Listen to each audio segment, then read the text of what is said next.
अल्हम्दुलिल्लाहि रब्बिल आलमीन वस्सलातु वस्सलामु अला सय्यिदिल मुरसलीन अम्मा बअद फ़अऊज़ु बिल्लाहि मिनश शैतानिर रजीम बिस्मिल्लाहिर रहमानिर रहीम। पढ़िए अस्सलातु वस्सलामु अलैका या रसूलल्लाह व अला आलिका व अस्हाबिका या हबीबल्लाह। अस्सलातु वस्सलामु अलैका या नबियल्लाह व अला आलिका व अस्हाबिका या नूरल्लाह। दुरूद पाक पढ़ने के बेशुमार फ़ज़ाइल व बरक़ात हैं। आक़ाए मदीना सल्लल्लाहु तआला अलैहि वसल्लम का फरमान है, औलन नासी बी यौमल क़ियामती अक्सरुहुम अलैया स्वलाह। आका फरमाते हैं क़यामत के दिन लोगों में से सबसे ज़्यादा मेरे करीब वो शख्स होगा जो सबसे ज़्यादा मुझ पर दुरूद शरीफ पढ़ता होगा।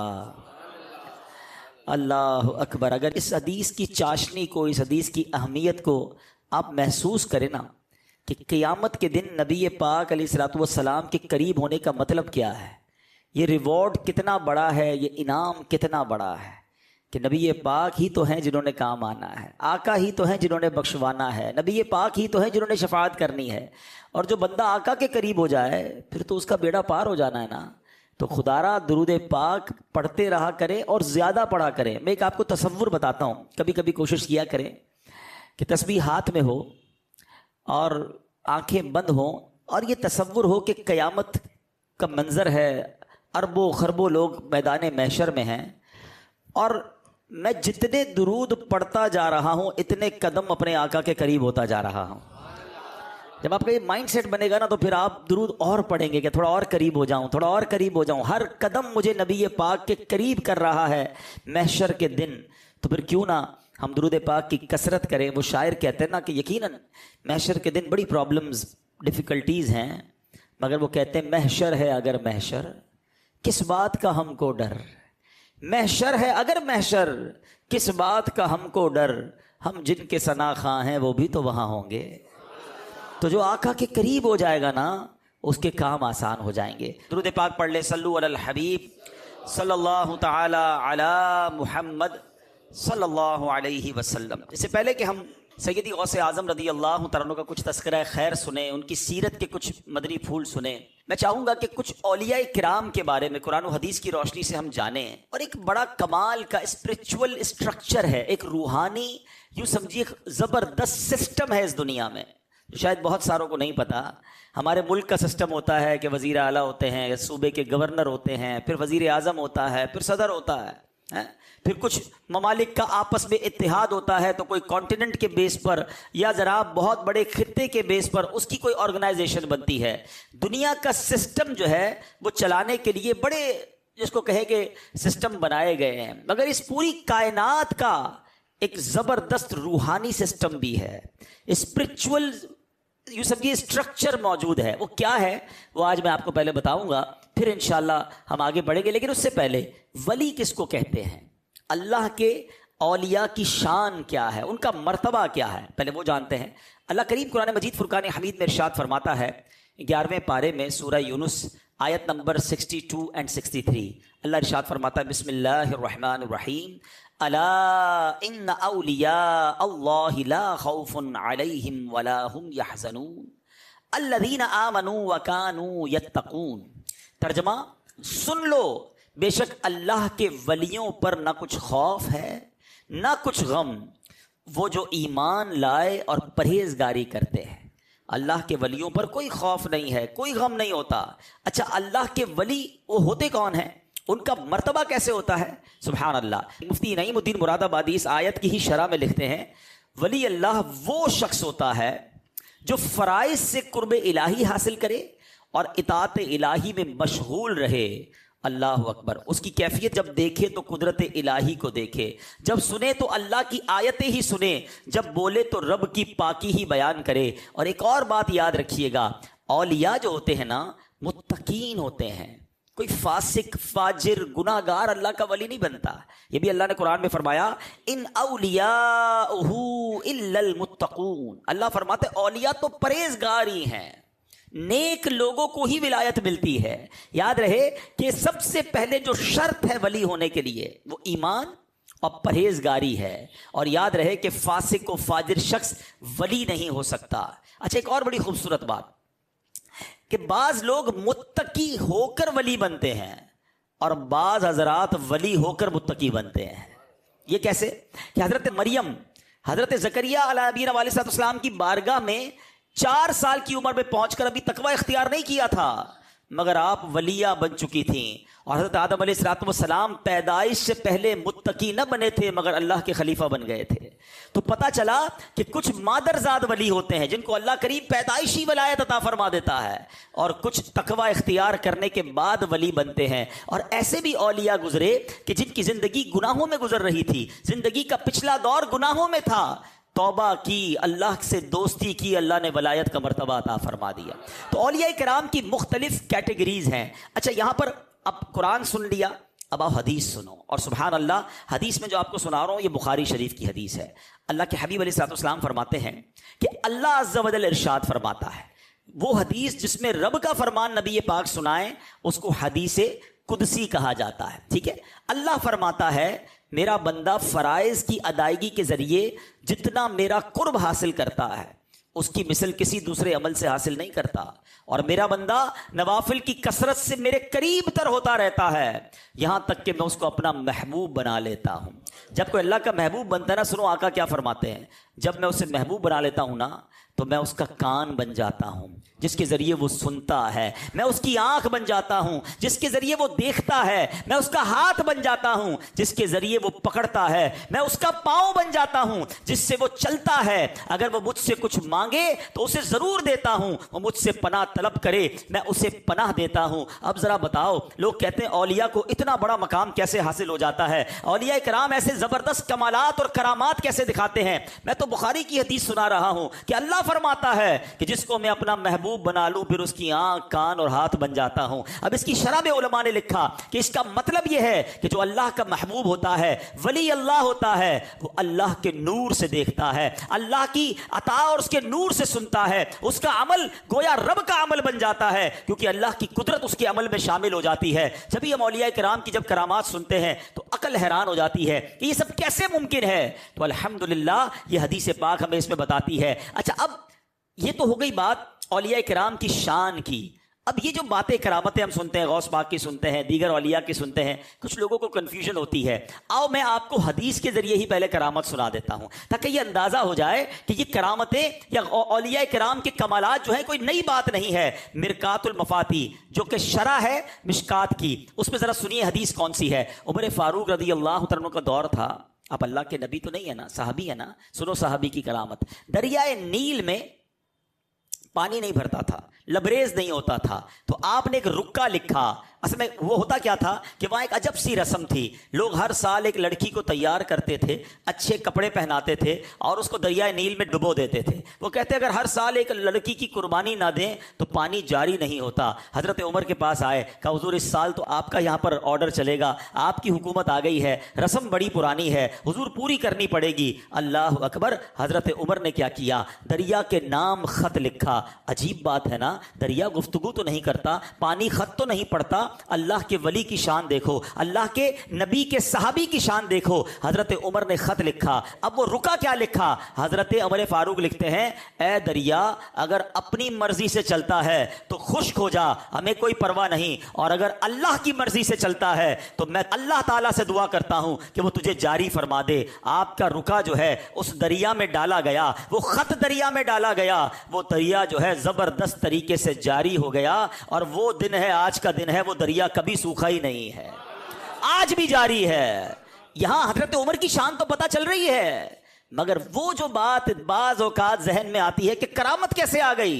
मुझे बताओ ना कि खत लिख रहे हैं दरिया को, और ये एक बार नहीं हुआ। सुनिए, मदीना तैयबा में आग लग गई, ठीक है, और किसी तरह बुझाई ना जा सकी। हजरत उमर के पास लोग आए, हुजूर आग नहीं बुझ रही है। अल्लाह ने कैसा मकाम दिया, हजरत उमर ने एक कागज के टुकड़े पर लिखा उसकुनी या नार, यानी ए आग ठहर जा, लिखकर खादिम को दिया, कहा जाओ जाकर ये रुका जो है आग में डाल दो। कागज का टुकड़ा आग में डालोगे तो कागज ने जल जाना है, मगर हजरत उमर के हाथ का लिखा हुआ था। जैसे ही वो आग में डाला गया, किताबों में लिखा आग ऐसे बुझ गई जैसे कभी लगी नहीं थी। और सुनो, हजरत उमर रदी अल्लाह तआला अन्हु का दौर है। एक बार जलजला आ गया, अर्थक्वेक। ये एक ऐसी आफत है कि आज साइंस ने बहुत सारी तरक्की कर ली है, बहुत सारी चीजों की प्रिडिक्शन, पेशन गोई पहले बता दी जाती है। इतना आसान हो गया अब तो, मौसम के हाल जानो भाई मोबाइल में आ जाते हैं, जिस मुल्क का सफर करना है वहां करना है कि नहीं करना। पिछले दिनों में यूके में था, तो वहां तो अब इतना निजाम बन गया है कि लोगों ने अगर कोई आउटडोर इज्तिमा मैदान में करना है, पहले ये देखते हैं कि बारिश है कि नहीं। अगर बारिश है तो मैदान में नहीं करना, इंडोर कर लें ताकि बारिश में आपका प्रोग्राम खराब ना हो जाए। ईच एंड एवरीथिंग जो है फिंगर टिप्स पर आ गई है, क्योंकि साइंस ने बड़ी तरक्की कर ली है। मगर कमाल देखो, आज भी साइंस इस बात से आजिज है कि जलजले की पेशन गोई कर सके।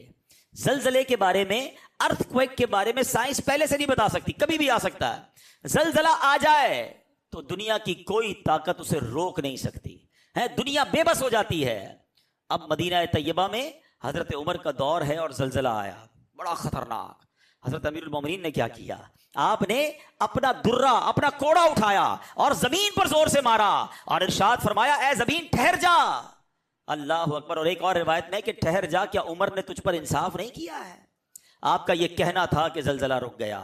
अब बताइए ये सब क्या है? ये अहदीस की किताबों में ये वाकयात क्यों मौजूद हैं? ये हमें बता रहे हैं कि चाहें तो इशारों से अपने काया ही पलट दें दुनिया की, चाहें तो इशारों से अपने काया ही पलट दें दुनिया की। ये शान है उनके गुलामों की, सरकार का आलम क्या होगा। आका की शान तो और ही निराली है।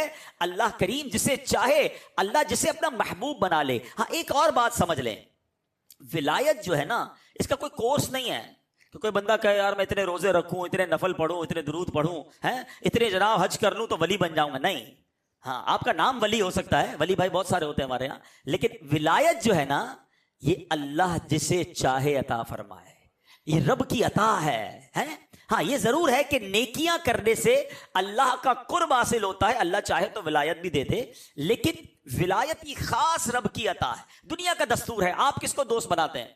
कोई बंदा आकर कहे मैं आपका दोस्त बनना चाहता हूं, अब हर किसी को तो दोस्त नहीं बनाते ना, कुछ लोग होते हैं जिसको आप दोस्त बनाते हैं। आप अपनी मर्जी से जब दोस्त बनाते हैं, जिसे चाहे बनाते हैं, तो मेरा रब जिसे चाहे अपना दोस्त बना ले, हैं? सुभान अल्लाह। अब आइए, जो मैंने शुरू में बात की थी, ये बड़ी यूनिक बात बता रहा हूं, हो सकता है कई लोगों के लिए नई बात होगी कि औलिया किराम का इस पूरी दुनिया में एक रूहानी स्ट्रक्चर है, यानी इस पूरी दुनिया के निजाम को चलाने के लिए किस तरह जिम्मेदारियां बांटी गई हैं। अब सुनते जाइए और ईमान ताजा करते जाइए। याद रहे कि हर दौर में अल्लाह के वली होते हैं और इंशाअल्लाह कयामत तक ये सिलसिला जारी रहेगा। इमाम यूसुफ बिन इस्माइल नबहानी रहमतुल्लाहि तआला अलैह ने अपनी किताब जामे करामातिल औलिया में हजरत शेख अकबर मुहियुद्दीन इब्ने अरबी की किताब मुस्तताब अल मफ्तूहातुल मक्किया से ये अकसाम, ये कैटेगरी की वजाहत की है। रेफरेंस भी दे दिया है ताकि कोई कहे जनाब ये कहां से आप ये लेकर आ गए। अब सुनिए, अख्ताब ये कुतुब की जमा है और कुतुब अल्लाह अज़्ज़ा वजल के ऐसे अजीम शान वली को कहते हैं जो एक जमाने में और एक वक्त में एक ही होता है। पूरी दुनिया में एक ही कुतुब होता है, इसे गौस भी कहते हैं। और कुतुब अल्लाह अज़्ज़ा वजल का निहायत ही मुकर्रब और अपने जमाने के तमाम औलिया का सरदार होता है। गौसे आजम की शान तो यह है कि उलमा कहते हैं अगर आज भी किसी को विलायत मिलती है ना, तो वो गौसे आजम के दर से मिलती है। आज भी ये फैजान वहां से जारी होता है। नंबर 2, सेकंड कैटेगरी, ये है आइम्मा। ये हर दौर में सिर्फ 2 होते हैं, पूरी दुनिया में सिर्फ 2 होते हैं। एक का सिफाती नाम अब्दुल रब और दूसरे का सिफाती नाम अब्दुल मलिक होता है। ये दोनों कुतुब के वजीर होते हैं और कोई कुतुब का इंतकाल हो जाए तो ये 2 वजीर में से ही कोई उसकी जगह लेता है और वो कुतुब बनता है। तीसरे नंबर पर आते हैं औताद। ये हर दौर में सिर्फ 4 हजरात होते हैं। आप हरारकी देख रहे, सिस्टम देख रहे, 4 औताद होते हैं। अल्लाह अज़्ज़ा वजल इन चारों के जरिए जो 4 डायमेंशन हैं, east, west, north and south, इन चारों जिहतों की हिफाजत फरमाता है। सबके पास एक डायरेक्शन होती है जिसको ये देख रहे होते हैं। चौथे नंबर पर अब्दाल, ये हर दौर में 7 होते हैं। इनके जरिए अल्लाह ताला 7 जमीनों की हिफाजत फरमाता है। 5वें नंबर पर नुकबा होते हैं, ये हर दौर में सिर्फ 12 होते हैं और इनमें से हर नकीब आसमान के जो 12 बुर्ज होते हैं उनकी एक एक बुर्ज की खासियतों का आलिम होता है। 6ठे नंबर पर आती है बात नुजबा की, ये हर दौर में 8 से कम या ज्यादा नहीं होते, 8 होते हैं। इन हजरात को अहवाल से ही कबूलियत अलामात जाहिर होती हैं। 7वें नंबर पर रजबी होते हैं, ये हर दौर में 40 होते हैं। ये ऐसे बंदे हैं जिनका हाल अल्लाह अज़्ज़ व जल की अजमत के साथ कायम है। 8वें नंबर पर सुनो, हैं हर जमाने में ये 300 अफराद होते हैं जिनको कहा जाता है, खुद नबी पाक की हदीस है। अब चलो कहते हैं स्ट्रक्चर कहां से लाए, मैं आपको हदीस सुनाता हूं। अल्लाह के हबीब अलैहिस्सलाम फरमाते हैं कि ये कल्बे आदम पर हैं। इस फरमाने आली का मतलब यह है कि 300 अफराद ऐसे होते हैं जो कल्बे आदम अलैहिस्सलाम पर होते हैं। हर दौर में 40 होते हैं जो कल्बे नूह अलैहिस्सलाम पर होते हैं। नबी पाक ने फरमाया मेरी उम्मत में हमेशा 40 आदमी कल्बे नूह अलैहिस्सलाम पर होंगे। सुभान अल्लाह। अब 10वें नंबर पर कल्बे इब्राहीम अलैहिस्सलाम के मुताबिक खुद नबी पाक फरमाते हैं कि इनका मकाम हर तरह के शको शुबे से बुलंद वाला है, सलामती वाला मकाम है। ये हर जमाने में 7 अफराद होते हैं। 11वें नंबर पर कैटेगरी आती है कल्बे जिब्राईल अलैहिस्सलाम के मुताबिक, इनकी तादाद हर दौर में 5 होती है। हदीस में इनका भी जिक्र आया। इस तरीके विलायत के ये बादशाह होते हैं। 12वें नंबर पर कल्बे मीकाईल अलैहिस्सलाम के मुताबिक ये हर जमाने में 3 होते हैं। 14वें नंबर पर कल्बे इसराफील अलैहिस्सलाम के मुताबिक ये हस्ती हर दौर में एक ही होती है। फिर रिजालुल गैब आते हैं, ये 10 औलिया किराम होते हैं। फिर मजहरे कुव्वते खुदाबंदी की कैटेगरी आती है, ये हर दौर में सिर्फ 8 होते हैं। इसके अलावा भी औलिया उज़्ज़ाम की बेशुमार किस्में हैं, मसलन इलाहीयून, रहमानीयून, रिजालुल गनी, बुदला, रिजालुल इश्तियाक, उबाद, सुहाद, रिजालुल मा, कुर्रा, अहबाब, मुहद्दिसून, अखिल्ला, वरसा, सिद्दीकीन, शुहदा, सालिहीन, कानितीन, सादिकीन, हामिदीन, जाकिरीन, साबिरीन, वासिलीन, कुरमा वगैरह। ये औलिया किराम होते हैं जो सारी दुनिया में फैले हुए अल्लाह के बंदों की हिदायत और रहमत का सबब होते हैं। सुभान अल्लाह। हम अल्लाह से ये दुआ जरूर कर सकते हैं कि अल्लाह जहां तूने इतनों को विलायत से नवाजा है, हमें भी अपनी विलायत से नवाज दे। अमीर अहले सुन्नत की एक दुआ है ना, आइए मिलकर ये दुआ कर लेते हैं। तू अपनी विलायत की खैरात दे दे, तू अपनी विलायत की खैरात दे दे, मेरे गौस का वास्ताया इलाही, मेरे गौस का आमीन आमीन या रब्बल आलमीन। तो ये बात सुनने के बाद सीखने को पता है क्या मिला? ये जितनी मैंने कैटेगरीज बयान की ना, इनकी गाड़ी पर कोई झंडा नहीं लगा हुआ होता। हाँ, इनकी गाड़ी की नंबर प्लेट चेंज नहीं होती कि ये अब्दाल की गाड़ी जा रही है, कुतुब जा रहे हैं। ये जितने लोग हैं ना, ये गुमशुदा हैं, हमारे दरमियान हैं, हमारे साथ रहते हैं और अल्लाह की बारगाह में इनका ये मर्तबा होता है। उलमा फरमाते हैं कि अल्लाह ने अपने वलियों को बंदों में छुपा के रखा है। हमें नहीं पता, हो सकता है आज हमारी फैजान जिलान मस्जिद में एक नहीं, एक से ज्यादा औलिया मौजूद हो। अच्छा, बाज औकात वली को भी नहीं पता होता कि मुझे अल्लाह पाक की बारगाह में क्या मर्तबा हासिल है, ये भी उलमा ने लिखा। अच्छा, ये भी याद रखना कि वली के लिए करामत होना भी शर्त नहीं है। हम कहें यार कोई करामत तो दिखाता नहीं, नहीं, करामत होना और चीज है, अल्लाह पाक जिसे अता फरमा दे। वरना करामत न भी हो और इस्तिकामत हो तो कहा जाता है इस्तिकामत तो करामत से भी ज्यादा फौकियत रखती है। तो इससे हमें जो सीखना है ना, एक तो औलिया कराम की मोहब्बत दिल में पैदा हो, अल्लाह के नेक बंदों की मोहब्बत दिल में पैदा हो। दूसरी बात ये सीखनी है कि हमें हर बंदे से इज्जत से बात करनी है, हर बंदे का ख्याल रखना है, किसी का दिल नहीं दुखाना है। और अहादीस में ये मजमून मिलता है कि नॉर्मली कुछ लोग वो होते हैं जिनको हम करीब नहीं बिठाते क्योंकि कपड़े साफ नहीं होते हैं, ज्यादा मशहूर भी नहीं होते, बाल भी बिखरे हुए होते हैं। रिवायतों का मजमून है कि कुछ परागंदा बाल मैले कुचैले कपड़े वाले ऐसे होते हैं कि जिनको कोई अपनी महफिल में नहीं बुलाता, जो ना आए तो कोई नोटिस नहीं करता, यानी उनकी कोई वैल्यू नहीं होती जमाने में।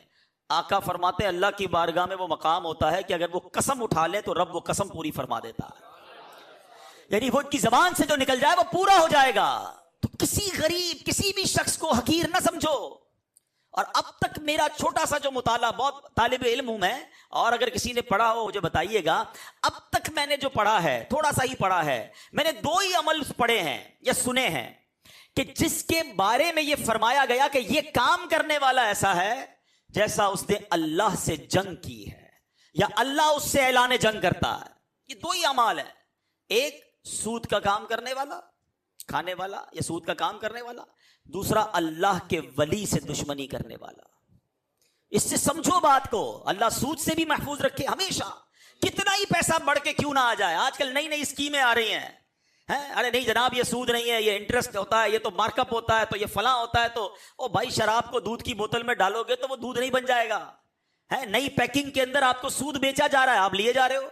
अल्लाह से जंग करने वाला किधर से कामयाब होगा।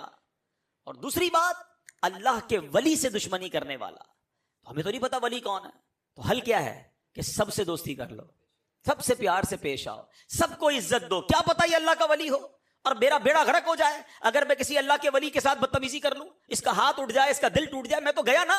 वैसे हर मुसलमान से बदतमीजी नहीं कर रही है, सबका ख्याल रखना है। और ये कहां तक बात जाती है मुसलमान को तकलीफ देने वाली कि हदीस पाक में आता है, मन आजा मुस्लिमन फकत आजानी, जिसने किसी मुसलमान को तकलीफ दी वो ऐसा है जैसा उसने मुझे तकलीफ दी। वमन आजानी फकत आज़ल्लाह, और जिसने मुझे तकलीफ दी वो ऐसा है जिसने अल्लाह को तकलीफ दी। हम सब हमारे मुलाजिम के लिए जो मुंह में आता है बोल देते हैं, रिश्तेदारों को, गरीब लोगों को, नमाज पढ़ने आते हैं तो बेचारे किसी खादिम को कोई सुना के चला जाता है, क्या उसका दिल नहीं है? किसी को भी दिल नहीं तोड़ना है, क्या पता उसका अल्लाह की बारगाह में क्या मकाम हो, बर्बाद हो जाएंगे। तो कभी किसी के साथ जो है ना बदतमीजी नहीं करनी है, और ये स्ट्रक्चर एग्जिस्ट करता है, इसको मानो। हाँ, तो हमें सबके साथ मोहब्बत से पेश आना है। दूसरी बात, औलिया किराम जितना भी मर्तबा हो जाए, उसकी बड़ी खूबसूरत कैटेगरी उलमा ने बयान की।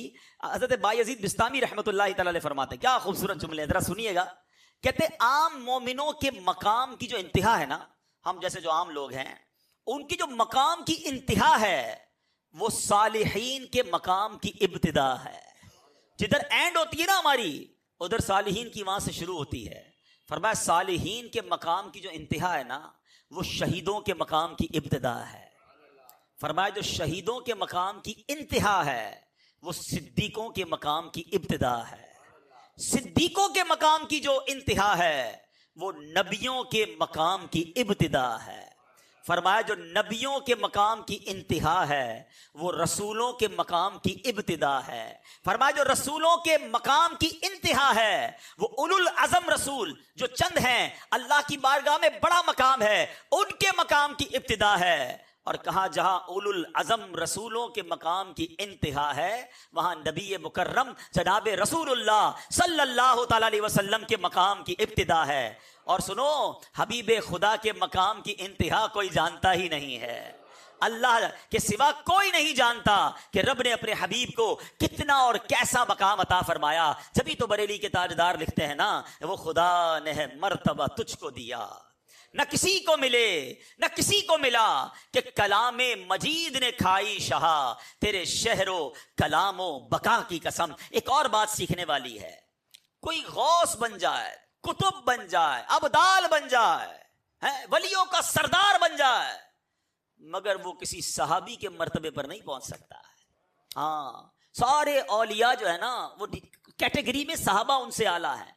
अच्छा, कई सहाबा ऐसे हैं, बड़ी प्यारी, पिछले दिनों हम तुर्की में थे तो हमारे साथ मुफ्ती साहब भी मौजूद थे, तो बड़ी प्यारी उन्होंने बात बताई कि कुछ सहाबा ऐसे हैं जिन्होंने एक भी नमाज नहीं पढ़ी।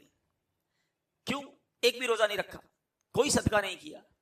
ऐसा हुआ कि कई बार गजवात हो रहे थे तो नबी पाक की बारगाह में कुछ लोग आए, कहा हुजूर अगर अभी हम ईमान ले आए और हम भी गजवे में शामिल हो जाएं, शहीद हो जाएं, तो क्या हमें जन्नत मिलेगी? आका ने फरमाया तुम्हें जन्नत मिलेगी। कलमा पढ़ा, गज़वे में गए, कोई नमाज नहीं पढ़ी, कोई रोजा नहीं रखा, चंद मिनट पहले ईमान कबूल किया और मुसलमान हुए, शहीद हुए, सारी दुनिया के गौस कुतुब अब्दाल से बड़ा मर्तबा हासिल हो गया। वजह क्यों भाई? सारी जिंदगी गौस पाक तो नमाजें पढ़ते रहे, रोजे रखते रहे, सारी जिंदगी जो तिलावत कुरान करते रहे, औलिया किराम के वाकयात पढ़ो, मुजाहिदात से भरे हुए हैं, उन्होंने एक नमाज नहीं पढ़ी और सारी दुनिया के गौस कुतुब अब्दाल से क्यों बढ़ गए? अल्लाह अकबर। जवाब यह है कि जलवाए जाना देखा था, मुस्तफा करीम की सोहबत उठाई थी। अरे वो मकाम देखो मेरे आका का कि कोई लम्हा भर की सोहबत उठा ले, सारी दुनिया के वलियों से भी आगे बढ़ जाए। तो मुस्तफा करीम की शान का आलम क्या होगा, मेरे आका के मकाम का आलम क्या होगा? तो सहाबा को जो ये मकाम मिला ना, अल्लाह, वो सिर्फ इसलिए मिला कि नबी पाक की या तो दीदार किया। अच्छा, इसकी डेफिनेशन भी आज सुन लो। सहाबी किसको कहते हैं? सहाबी उसको कहते हैं कि जिसने ईमान की हालत में नबी पाक अलैहिस्सलाम का दीदार किया हो या सोबत उठाई हो। क्योंकि कुछ सहाबा नाबीना भी थे, दीदार तो नहीं किया, मगर वो बरकत करीब जाकर सोबत उठाने की भी ऐसी थी और उनका खात्मा ईमान पर हुआ हो, तो इसको सहाबी कहते हैं। और ये तमाम गौस कुतुब अब्दाल से अफजल ठहरे क्योंकि जलवाए जाना या नबी पाक की सोबत उठाई। एक और इश्क वाली बात कह देता हूं। एक बार मैं मदीने शरीफ गया था, तो एक साहब ने बड़ी कमाल की बात कही और जब से वो बात सुनी है, मैं कोशिश करता हूं कि जब हाजिरी हो तो इस बात को खुद ही दोहराता हूं, बहुत उससे ज़ौक बढ़ता है। उन्होंने एक जुमला कहा था, तुम्हें पता है तुम कहां आए हो? तुम्हें अंदाजा है तुम कहां आए हो? 1450 साल पहले आते तो सहाबी बन जाते। बात की गहराई समझो, यही तो हुआ था। ईमान की हालत में लोग पहुंचे थे आका के पास, दीदार करते रहे और सहाबी बनते रहे हैं। आज ठीक है, हमें वो मर्तबा हासिल नहीं, मगर ट्राई टू अंडरस्टैंड उस मकाम और उस जगह की रूहानियत को समझो कि ये वो मकाम है जहां से यूं रहमतें बढ़ती हैं, जहां से यूं करम नवाजियां होती हैं। तो बहरहाल प्यारे इस्लामी भाइयों, ये औलिया किराम के बारे में हमने कुछ जाना।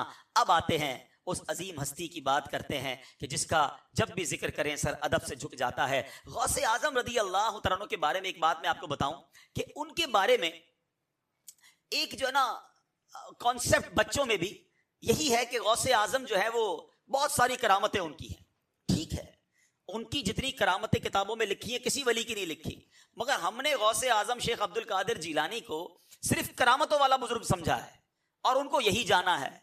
हालांकि गौसे आजम की सीरत के ऐसे ऐसे पहलू हैं कि जिसको सुनकर हम बहुत कुछ अपनी जात में भी इंप्लीमेंट कर सकते हैं। सारे 11वीं मनाने वाले हैं, लंगर खाने वाले हैं, खिलाने वाले हैं। भाई क्या जानते हो गौस पाक के बारे में? गौस पाक ने फला बीमार को ठीक कर दिया था, दुआ की थी तो कश्ती तरा दी थी, ये सारे वाकयात। और क्या जानते हो गौस पाक के बारे में? हमने तो बचपन से गौस पाक की करामत ही सुनी है।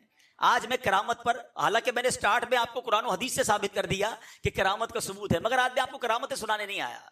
मैं गौसे आजम की सीरत, आपकी लाइफ कैसी थी, इससे मैं और आप क्या सीख सकते हैं, वो मैं चंद बातें कर देता हूं। गौसे आजम रदी अल्लाह तआला अपने जमाने के सबसे बड़े आलिम थे, अपने जमाने के सबसे बड़े मुफ्ती थे। शायद हम में से बहुत सौ को नहीं पता। आप मदरसे में जाते भी थे और बाद में मदरसा पढ़ाते भी थे। आपकी लाइफ तदरीस में गुजरी, 40 साल तक आपने बयानात किए। आपने जब बयान नहीं करते थे ना, तो नबी पाक अलैहिस्सलाम का बेदारी में दीदार किया। आका ने फरमाया मेरे बेटे बयान क्यों नहीं करते? कहा हुजूर मैं अजमी हूं, बगदाद में सारे अरबी हैं, मैं इनके सामने कैसे बयान करूं? अल्लाह के हबीब ने फरमाया अपना मुंह खोलो। कहते मैंने मुंह खोला, मेरे आका ने अपना लुआबे दहन मेरे मुंह में डाल दिया। हाय हाय। थोड़ी देर बाद मौला अली का दीदार हुआ, कहा मुंह खोलो। मैंने मुंह खोला, 6 बार मौला अली ने मेरे मुंह में लुआबे दहन डाला। गौस पाक कहते हैं वो दिन है। उसके बाद बयान शुरू किया। शुरू में तो 2-4 लोग बैठते थे, आहिस्ता आहिस्ता लोग बढ़ते गए, यहां तक कि 70,000 लोगों का मजमा हो जाता था। 400 उलमा सिर्फ गौस पाक के फरामीन लिखते थे। हजारों लोग मुसलमान हुए, कई लोग ताइब हुए। ये गौसे पाक का अंदाज। 40 साल तक दीन की खिदमत आपने की। ए कादरी कहलाने वालों, ए गौसे पाक से मोहब्बत करने वालों, आज पहला दर्स ये लेके जाओ कि हमें भी नेकी की दावत देनी है, हमें भी दर्स व बयान करना है। अल्लाह हमें ये मौका दे तो ये अल्लाह वालों का तरीका है। और सुभान अल्लाह, आज के दौर में दावत इस्लामी का माहौल हमें खुद भी दर्स देने का मौका देता है। पहले सोचते थे यार मैं बिजनेसमैन, मैं स्टूडेंट, मैं जरा मोहल्ले का लड़का, मैं बयान कैसे कर सकता हूं? ये तो उलमा का काम है, ये तो जनाब बड़े बड़े वाइजीन का काम है। सुभान अल्लाह, दावत इस्लामी ने उस क्रिकेट खेलने वाले नौजवान को मिंबर रसूल पर बिठा दिया ना, तो ऐसी बहुत सारी मिसालें मौजूद हैं। कि जिनको दावत इस्लामी ने बदल दिया। आज आप भी अगर चाहते हैं कि गौसे पाक के इस तरीके पर अमल करें कि दर्स देना शुरू करें, कोई मुश्किल नहीं है। मदनी काफिलों में सफर करें, हर इस्लामी भाई को थोड़ा थोड़ा दर्स देने का मौका मिलता है। इसी नीयत से दर्स दो कि मेरे आका ने बयानात फरमाए, सहाबा ने बयान फरमाए, जिस पीर का मुरीद हूं गौसे आजम, वो 40 साल तक बयान करते रहे। शुरू तो करें, अल्लाह पाक फैजान गौसे आजम आपकी जबान पर जारी कर देगा। अच्छा, गौसे आजम रदी अल्लाह तआला अन्हु की सीरत, सुभान अल्लाह, आपकी सीरत का एक और कमाल का पहलू कि आप किस कदर इबादत करते थे। आपके बारे में आता है कि हजरत शेख मोहम्मद बिन अबुल फतहा फरमाते, मैंने कुछ रातें हुजूर गौस पाक के खिदमत में रहा। ये बड़ी कमाल की बात है। हम जैसे गुनाहगार लोग हैं ना, हमसे लोग जो दूर से मिलते हैं वो बड़ी तारीफ करते हैं, यार माशाल्लाह बड़े नेक, दिखते बड़े नेक है, क्योंकि हम दिखने में बड़े नेक नजर आते हैं। तस्बीह वस्बीह हाथ में होती है, कुछ लोगों के टोपी भी लगाई हुई होती है, ओ यार माशाल्लाह बड़ा, मस्जिद में तो बड़ा शरीफ आदमी। मुझे कई लोग कहते हैं, यार हबीब भाई वो फला शख्स जो है वो आपके बयान में आता है या आपके पास नजर आता है, तो हमें रिश्ता करना है, तो बंदा वो लड़का कैसा है। मैंने कहा, यार मेरे सामने तो जितने आते हैं ना बड़े शरीफ बनकर ही आते हैं, क्योंकि मुझसे मिलते ही मस्जिद में टोपी भी लगाकर आते हैं, बयान भी सुन रहे होते हैं, सर भी झुका हुआ होता है। अब मैं कैसे पहचानूं कि इसके बाहर करतूत कैसे हैं? तो भाई आप खुद ही फैमिली से चेक कर लें। तो हमारे साथ यही मसला है, मैं भी ऐसा ही हूं कि हमें हमारे कोई करीब आए ना तो उसको हमारी असलियत पता चले। दूर से तो सारे अच्छे लगते हैं। एक शख्सियत कह रही है कि मैंने गौसे पाक के साथ कुछ रातें बिताई, कुछ वक्त गुजारा। अब वो अपने मुशाहिदात बता रहे हैं। असल कमाल ये है कि करीब रहने वाला क्या बता रहा है। अल्लाह करे कि हम भी ऐसे बने कि जो हमारे करीब आए वो भी अल्लाह वाला बन जाए। हैं हमारे, इसका आसान जवाब है, हमसे बाज़ औक़ात बाहर मोहल्ले वाले नामाजी वगैरह दुआ करवाते हैं। कभी घर वालों ने दुआ करवाई कि माँ कहे बेटा बेटा दुआ कर देना, भाई कहे भाईजान जरा बीमार हूं दुआ करते, या जिस तरह किसी कुछ हमारे से ऐसे लोग होंगे जिनसे बाहर वाले दम करवाते हैं पानी पर। कभी घर वालों ने कहा कि भाईजान जरा दम कर दो, हैं अब्बा जान जरा दम कर दो। उनको पता है इसके दम में ही दम नहीं है, घर में क्या बुरा हाल है उनको पता है ना।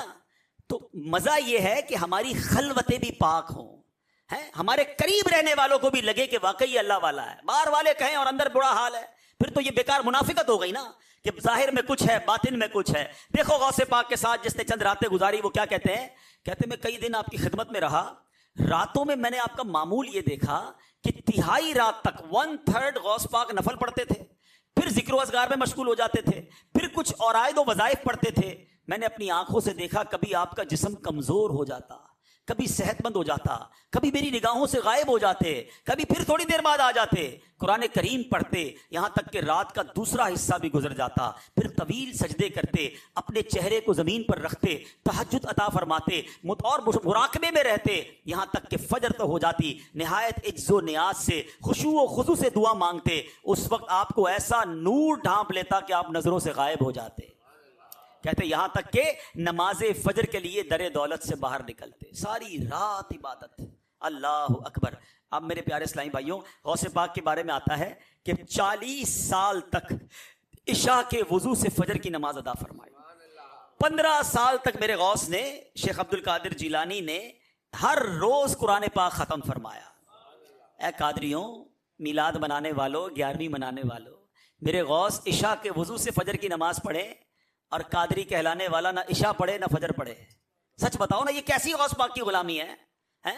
गौस पाक रोज पूरा कुरान पढ़े, और गौस पाक का दीवाना कहलाने वाले को कुरान पढ़ना ही ना आता। पढ़ना तो दूर की बात है, उसको पढ़ना ही नहीं आता।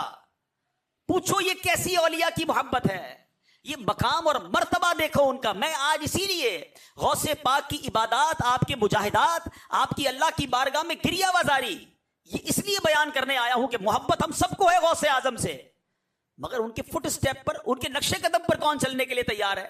क्या सिर्फ लंगर खाना, 11वीं मनाना, नारे लगाना, यही 11वीं, यही गौस पाक से मोहब्बत है? नहीं मेरे प्यारे इस्लामी भाई। गौसे आजम शेख अब्दुल कादिर जिलानी की जिंदगी हमें बताती है, इल्म दीन में गुजरी है। हम कितना इल्म जानते हैं, तबलीग दीन में गुजरी है, हमने दीन की क्या खिदमत की है, कुरान में गुजरी है, दर्स में गुजरी है, इबादत और नफलों में गुजरी है। प्लीज अपनी जिंदगी में इन चीजों को लेकर आए। और फिर एक और कमाल का वस्फ पीराने पीर का, जो बड़ा ही अजीब है। इतना बड़ा जिसका मर्तबा हो, जिसके इशारे से काम हो जाते हो, जिसकी करामतों का एक पूरा दफ्तर हो, है लोग दूर दूर से आकर अपनी मुरादें जिनसे पाते हो, उनके अपने खौफ खुदा का आलम क्या है। आपके बारे में आता है कि एक बार आप तवाफ हो रहा था, खाना काबा का तवाफ हो रहा है, और वहां लोगों ने देखा कि एक शख्स है जो काबे की दीवार को पकड़कर लिपट कर जारो कितार रो रहा है, और ये दुआ कर रहा है कि ए अल्लाह, अगर मेरे अमाल तेरी बारगाह के लायक नहीं तो बरोज़े क़यामत मुझे अंधा उठाना। अच्छा, लोगों ने कहा कि कैसी अजीबोगरीब दुआ, जो बंदा दुआ कर रहा है कि या अल्लाह मुझे अंधा उठाना। थोड़ी देर हुई, जब बार बार वो रोते रोते दुआ कर रहा था, तो लोगों ने कहा, ए शेख आप क्यों ये दुआ कर रहे हैं? तो कहा, मैं इसलिए दुआ कर रहा हूं कि अगर अल्लाह पाक ने मुझे माफ ना किया तो मैं क़यामत के दिन शर्मिंदा हो जाऊंगा। अल्लाह के नेक बंदों के सामने मेरे गुनाह खुलेंगे तो मैं कैसे चेहरा दिखाऊंगा, इसलिए दुआ कर रहा हूं मैं अंधा उठूं। लोग आपको पहचान नहीं सके। कहा, आप हैं कौन, आपका नाम क्या है? तो आप जानते हैं ये दुआ करने वाला कौन था? कोई और नहीं, शेख अब्दुल कादिर जिलानी थे। गौसे आजम ये दुआ कर रहे हैं, अल्लाह मुझे क़यामत के दिन अंधा उठाना। इतना खौफ। हम एक हज कर ले तो लगता है जन्नत का टिकट बुक करा लिया है, मस्जिद में पैसे दिए तो अब खैर ही खैर है, अब तो मसला ही कोई नहीं है। ये समझना है कि अल ईमान बैन अल खौफ वर रिजा, ईमान खौफ और उम्मीद के दरमियान शय का नाम है। ये जो कहते हैं ना यार अल्लाह माफ करने वाला है, भाई जो करना है करो, है अल्लाह माफ कर देगा। भाई अल्लाह माफ करने वाला भी, अल्लाह पकड़ने वाला भी है। ना उम्मीद भी नहीं होना है मगर बेखौफ भी नहीं होना है। आज हम जैसे गुनाहगार में कौन है जिसको फिक्र है कि मैं ईमान लेकर जाऊंगा कि नहीं? कौन दुआ करता है? गाड़ी की फिक्र है, मोबाइल की फिक्र है, पैसों की फिक्र है, प्लॉट की फिक्र है। ईमान की फिक्र किसको है कि यार ईमान कैसे सलामत रहेगा, ये क्या छिन भी सकता है? किसी ने समझने की भी कोशिश की कि हजरत बताएं क्या तरीका है जिससे ईमान छिन जाएगा? जी हां, शैतान आखिरी वक्त तक कोशिश करता है कि बंदे का ईमान छीन ले और ये बेईमान कब्र में जाए, मगर नोबडी हैव वरी अबाउट ईमान, ख्याल फिक्र ही नहीं है। हालांकि अल्लाह के हबीब अलैहिस्सलातु वस्सलाम की ये दुआ है, नबी पाक ये दुआ करते, या मुक़ल्लिबल क़ुलूब सब्बित क़ल्बी अला दीनिक, ऐ दिलों को फेरने वाले मेरे दिल को अपने दीन पर साबित कदमी अता फरमा। कहो आमीन। ये अल्लाह के नबी दुआ कर रहे हैं, क्यों? मेरी और आपकी तरबियत के लिए कि फिक्र करो ईमान की। और गौसे आजम का ये आलम है, तो काश हमें गौसे आजम के सदके खौफ खुदा नसीब हो जाए। खौफ खुदा बड़ी जरूरी चीज है। अच्छा, खौफ खुदा जो है इसके बारे में कुरान फरमाता है, या अय्युहल्लज़ीना आमनुत्तकुल्लाह हक्का तुकातिही वला तमूतुन्ना इल्ला व अंतुम मुस्लिमून। अल्लाह कुरान में फरमाता है, ए ईमान वालो, अल्लाह से डरो जैसा उससे डरने का हक है, और हरगिज ना मरना मगर मुसलमान। तो प्यारे इस्लामी भाइयों, डर खौफ अपने दिल में पैदा करें। बेखौफी अच्छी नहीं है। और उलमा ने बड़ी प्यारी, इमाम गजाली रहमतुल्लाह ताला अलैह ने खौफ की 3 कैटेगरीज बयान कर दी, बड़ी प्यारी। आप फरमाते, एक होता है ज़ईफ कमजोर खौफ, एक होता है मोतदिल दरमियाना, और एक होता है बहुत ज्यादा शदीद। अब इसकी मिसाल क्या है? कमजोर खौफ क्या है कि खौफ खुदा की बातें तो सुन रहा है मगर गुनाह से बचता नहीं है। हम में से बहुत सारे ऐसे ही हैं, सुन भी रहे मगर गुनाह नहीं छोड़ते। तो ये खौफ उसको गुनाह से रोक नहीं रहा, नाफरमानी से रोक नहीं रहा, फरमाया ये बेकार है। एक है मोतदिल कि बंदा उस खौफ में मुब्तला होकर गुनाह छोड़ देता है, अल्लाह के खौफ से नाफरमानी छोड़ देता है, नेकियां करने लग जाता है। और एक है शदीद, वो ऐसा खौफ है कि जिसकी वजह से बंदा मायूस हो जाता है कि यार अब तो मैं बख्शा ही नहीं जाऊंगा, मैं गया, मैं बर्बाद हो गया है। नहीं, ना शदीद वाला चाहिए ना ज़ईफ वाला चाहिए। मोतदिल जो है ना, दरमियाना, कि बंदा उस खौफ की वजह से गुनाह से रुक जाए। इसको एग्जाम्पल के जरिए समझाया कि अगर कोई मिसाल के तौर पर घोड़ा चला रहा है या गधा गाड़ी वगैरह आपने देखी होगी, तो कोड़ा जो होता है ना, ऐसा कोड़ा मारे कि घोड़ा चले ही ना, जैसा है वैसे ही जा रहा है, तो इतने कमजोर मारने का फायदा नहीं। और इतना जोर से मार रहा है कि उसकी जनाब खाल ही उधड़ गई और वो चलने के ही काबिल ना रहा, तो ना पहले वाला कोड़ा काम का ना मुश्किल वाला कोड़ा काम का। ऐसा मारा कि वो दौड़ने लग गया है, वो और तेज चलने लग गया। तो ये दरमियाना जो कोड़ा है ना, ये दरमियानी जो चोट है, ये जरूरी है। अल्लाह और मुझे और आपको हकीकी खौफ खुदा नसीब फरमाए, हमें अकेले में भी अल्लाह का खौफ नसीब फरमाए। अब आखिर में चूंकि औलिया किराम का जिक्र हुआ है, तो मज़ारात औलिया पर जाने के हवाले से बाज़ औक़ात कन्फ्यूजन रहती है। तो चले अहादीस की रोशनी में ये भी सुन लें कि औलिया किराम के मज़ारात पर जाना, कब्रिस्तान पर जाना, ये सुन्नत है और ये सहाबा और प्यारे आका अलैहिस्सलातु वस्सलाम का तरीका भी है। हज़रत साद बिन नबी पाक अलैहिस्सलातु वस्सलाम के बारे में इमाम बहकी की रिवायत है कि प्यारे आका हर साल शोहदाए ओहद की मज़ारात पर तशरीफ़ ले जाते थे। हज़रत अबू बकर सिद्दीक, हज़रत उमर, हज़रत उस्मान का भी ये मामूल था। और हज़रत साद बिन अबी वकास तो एक और बात फरमाते कि इन हजरात को सलाम करो जो तुम्हारे सलाम का जवाब देते हैं। नबी पाक भी एक जगह फरमाते हैं कि प्यारे आका अलैहिस्सलाम फरमाते, जो इनके मज़ारात पर आए, शोहदा ओहद के बारे में आका ने फरमाया, जो इनके मज़ारात पर आए और सलाम भेजे, ये लोग कयामत तक उस पर सलाम भेजते रहेंगे। दो बातें सीखने को मिली कि मज़ारात पर जाना ये भी जायज़ सुन्नत का तरीका, और अल्लाह के वली सहाबा कब्र में सुनते हैं, जवाब भी देते हैं। खुद नबी पाक फरमा रहे हैं कि ये तुम्हें कयामत तक जवाब देते रहेंगे, सलाम भेजते रहेंगे। और इसी तरह एक रिवायत में है कि नबी, मुस्लिम शरीफ की रिवायत, रेफरेंस भी ले लिया करो काम आएगा। मुस्लिम शरीफ की रिवायत में है कि मेरे आका अलैहिस्सलाम बक्की मुबारक में जब कब्रों के पास तशरीफ ले गए तो हाथ मुबारक उठाकर 3 बार दुआ फरमाई। तो पता चला कि मज़ारात पर या कब्रिस्तान में जाके हाथ उठाकर दुआ मांगने में भी कोई हरज नहीं है। अच्छा, एक दुआ तो वैसे ही सबको याद है, कब्रिस्तान की तकरीबन सबको याद होती है, और वो दुआ क्या है? अस्सलामु अलैकुम या अहलल कुबूरी। ठीक है, आगे पढ़ दूं, अस्सलामु अलैकुम या अहलल कुबूरी यग़फिरुल्लाहु लना व लकुम व अंतुम सलफुना व नहनु बिल अथर। इस दुआ में इबरत भी बड़ी है, मैसेज भी बड़ा दर्दनाक है। मैसेज लें तो मैसेज क्या है? ए कब्र वालों, तुम पर सलामती हो, सलाम हो, तुम पहले चले गए, हमें पीछे आना है। अल्लाह तुम्हारी और हमारी मगफिरत फरमाए। व अंतुम सलफुना, तुम पहले चले गए, व नहनु बिल अथर, हमें पीछे आ रहे हैं, हम भी आ रहे हैं। और ये दुआ पढ़ के बंदा डर जाएगा, यार अब मेरी बारी है। अच्छा, इसमें एक और मसला भी हल हो गया। कब्रिस्तान में नेक भी होता है, गुनाहगार भी होता है, ऐसा ही है ना, सारे लोग होते हैं। और हम क्या कह रहे हैं? या अहलल कुबूर, ए कब्र वालों, या के साथ बोल रहे हो ना भाई। और ये क्या है? सुन्नत है। नबी ये पाक कब्रिस्तान में ये दुआ पढ़ते थे और हमें तालीम दी है। मुझे बताओ, आम मुसलमानों की कब्रिस्तान में जाकर, जहां नेक भी हैं, गुनाहगार भी हैं, शराबी भी है, नमाजी भी है, सबको या अहलल कुबूर कह रहे हो, और ये सुन्नत से साबित है। तो अगर कोई या गौसे आजम कहे तो फिर प्रॉब्लम क्या होनी चाहिए है? या गरीब नवाज कहे तो प्रॉब्लम क्यों होनी चाहिए? या रसूल अल्लाह कहे तो बिल्कुल भी प्रॉब्लम नहीं होनी चाहिए। तो शायद इल्म की कमी की वजह से कंफ्यूजन आ जाती है। तो आज मैंने कुरान और हदीस की रोशनी में औलिया किराम का मकाम, रूहानी स्ट्रक्चर, फिर गौसे आजम की सीरत के बारे में हमने सुना कि क्या शानदार इबादत वाली सीरत, इतनी इबादतों के बाद भी खौफ खुदा है, अल्लाह की रिजा वाले काम है। ये सब गौसे पाक की सीरत मुझे और आपको सिखाती है। तो आज आइए मैं भी नियत करूं और आप भी नियत करें कि आज के बाद हमारी कोई नमाज कज़ा नहीं होगी। ऐसा नहीं, ऐसा नारा लगाएं कि शैतान भी इधर से भाग जाएगा। गौस पाक का अगर फैजान चाहते हो ना, तो वाकई वलियों का फैजान नमाज के जरिए मिलता है। हम न्याजी जरूर हैं भाई, मगर पहले नमाजी हैं। सिर्फ न्याजी बनते हो, न्याजी खाते रहते हो। पहले नमाजी फिर नियाजी। इंशाअल्लाह नियत कर लें, आज के बाद हमारी कोई नमाज कज़ा नहीं होगी, हराम रोजी के करीब भी नहीं जाएंगे, इंशाअल्लाह आका की सुन्नतों पर अमल करेंगे। आमीन बिजाहिन नबी अमीन सल्लल्लाहु तआला अलैहि वसल्लम।